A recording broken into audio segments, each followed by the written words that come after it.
સુરત નવી સિવિલ હોસ્પિટલમાં super speciality project હેઠળ કેથેટરાઇઝેશન લેબોરેટરી સેવાનો શુભારંભ. સુરતની નવી સિવિલનું નવું નજરાણું. સુરત સ્પેશિયાલિટી પ્રોજેક્ટ હેઠળ સેવાનો શુભારંભ. કેથેટરાઇઝેશન લેબોરેટરી સેવાનો શુભારંભ.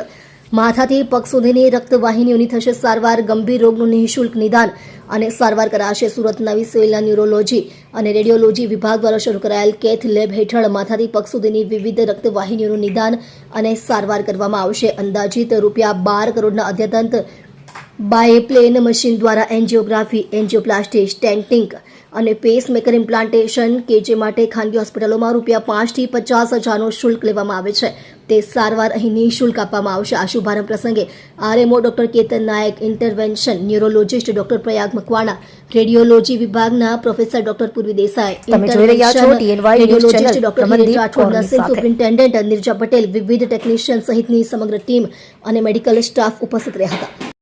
ચાલુ કરવામાં આવ્યું છે સુરત સિવિલ હોસ્પિટલમાં, શું આખી વિગત? આપણે ત્યાં PMSSY સ્કીમ હેઠળ એક કેથલેબ મશીન પ્રાપ્ત થયેલું હતું જે ખૂબ જ અદ્યતન છે. લગભગ 12 કરોડના ખર્ચે સિમેન્સ કંપનીનું DSA સહિતની તમામ સુવિધાઓ સાથેનું એક કેથલેબ ઇન્સ્ટોલ કરવામાં આવેલ છે, જેના કાર્ડિયાક યુઝ માટે UN મહેતા સાથે કોલેબોરેશનથી આગળ વધવાનું છે.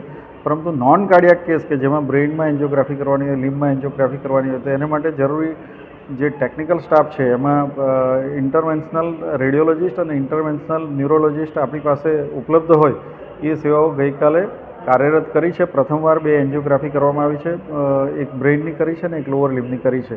અને રાજ્ય સરકાર અને કેન્દ્ર સરકારના સહયોગથી આ આપણને સફળતા પ્રાપ્ત થઈ છે.